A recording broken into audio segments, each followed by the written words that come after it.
We bring you the latest updates from the Pna Newsroom. The Department of Agriculture and the Department of National Defense have partnered to deliver the Marcos administration's commitment to bring agricultural products directly from farmers to consumers. On Tuesday, the Army and the DA transported 590 sacks of rice, 50 kilos of red onions, and 25 kilos of white onions from the Nueva Ecija to the Jesus Lord of Divine Mercy Parish in Novaliches, Quezon City. The DA signed a Memorandum of Understanding in December with the Diocese of Novaliches and the Catholic Bishops' Conference of the Philippines, Caritas Philippines Foundation. DA Assistant Secretary James Layug said the initiative is part of a government effort to assist and provide logistics to farmers and other food producers. Under the said agreement, Caritas and its communities will benefit from the DA's programs, projects, and grants, as well as provide necessary support such as logistics, financing, capacity building, and manpower. Layug said the DA will also provide logistical assistance to onion farmers in Mindoro Island, while a plan for the transport of garlic from Batanes is also in the loop. Amid the threat of El Nino and a water shortage, the Department of Health, or DOH, warns the public against a possible outbreak of gastrointestinal, food, and waterborne diseases.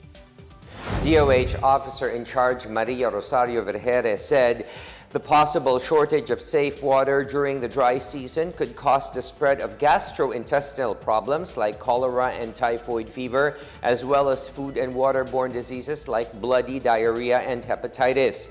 Vergere advised the public to boil water first to make sure it is safe to drink. As the heat index increases above normal, she also reminded the public to watch out for symptoms of heat stroke or heat stress. The DOH urged people to limit their exposure to the sun and stay hydrated. She added school cafeterias should observe proper food preparation and choose dishes that do not easily spoil. Teachers should also keep classrooms well ventilated and impose water breaks for students. The United States government has sent in the anchor handling vessel Pacific Valkyrie to help the ongoing oil spill containment operations in Oriental Mindoro. The Office of Civil Defense said Pacific Valkyrie arrived at Subic Bay, Zambales on Tuesday. The ship is equipped with a submersible ROV, or remotely operated vehicle, that can conduct a video and sonar survey of the sunken MT Princess Empress. The OCD said the data from the survey will help determine solutions to salvage the vessel and its content. The U.S. is also sending 11,000 feet of 26-inch absorbent harbor boom, which will control the spread of oil and allow easy recovery. Experts from the U.S. Coast Guard, National Oceanic and Atmospheric Administration, and U.S. Navy will also be deployed along with other equipment and vessels. Defense Officer in Charge Carlito Galvez Jr. thanked the U.S. government for helping the Philippines control and resolve this environmental emergency. Over 10,000 liters of oil-mixed water and 72,000 kilograms of oil-contaminated debris had been collected in cleanup operations. In other news, regular medium-risk adults who have already received their primary vaccine and one booster dose against COVID-19 no longer need an additional dose, according to the World Health Organization. The WHO Strategic Advisory Group of Experts on Immunization, or SAGE, in its updated recommendation, has simplified priority categories for COVID vaccination into high, medium, and low based on comorbidities. High priority group includes older adults, younger adults with significant comorbidities, people with immunocompromising conditions, including children aged 6 months and older.